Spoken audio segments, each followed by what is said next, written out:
Uber doesn't need to be everywhere, it turns out.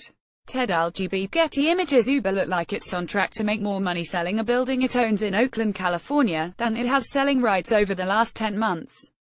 In 2015, Uber bought the old Sears building in downtown Oakland with the intention of moving 3,000 of its employees to an expanded headquarters in the smaller, less filthy city just across the bay from San Francisco, which the company currently calls home. That never happened. And now, Uber is selling its 380,000 square foot building to the CIM Group, a Los Angeles-based real estate investment firm, for $220 million, according to a report from The Registry, a website that covers Bay Area real estate deals.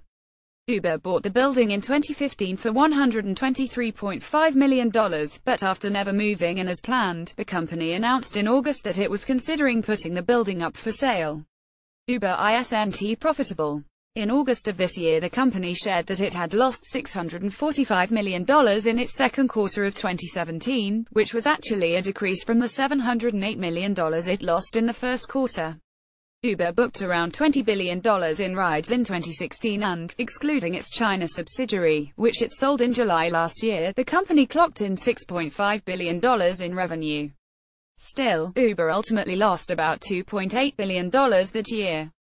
The company subsidizes rides, all of which means that the roughly $96 million the company is pocketing off its Oakland property appears to be a far better return on investment than its main business, at least in the very short term. To be clear, just because Uber is hemorrhaging money doesn't mean it won't one day turn a substantial profit. It remains, for one thing, in expansion mode. Amazon, after all, didn't register meaningful profits for 2 decades, and now the e-commerce empire is one of the most valuable companies in the world. Uber's investors don't seem to be too worried about its losses. In May, Jason Calacanis, an early Uber investor, congratulated the company for growing its sales while narrowing losses, again, in a quarter in which it lost more than $500 million. The reason Uber gave for leaving Oakland was that the company was looking to strengthen our financial position, which is probably a good idea considering the hell ride the company has been on for the past 12 months.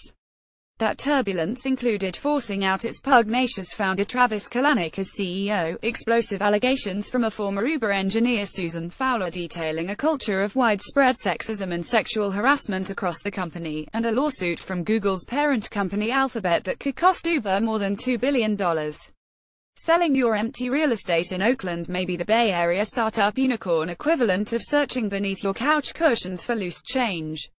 And Uber needs a lot of change right now. While losing Uber might seem like a blow to any city eager to bring in new jobs and revitalize the economy, especially as more than 200 cities across the country recently scrambled to court Amazon's new headquarters, at least some residents in Oakland are embracing the company's reversal with a sigh of relief. Uber's move to Oakland, some feared, would contribute to rising housing prices, gentrification, and displacement throughout the city. "I've seen what they've done to Market Street in the city," Oakland resident Nikki Birkin told the East Bay Times back when Uber first announced plans to sell its real estate in August, referring to the impact of the tech boom on San Francisco, just across the bay. "It's become a lot less friendly. Yet Uber isn't totally out of Oakland. For one, the ride-hail company continues to operate in there, and second, the company reportedly plans to lease back a portion of the office space it's selling.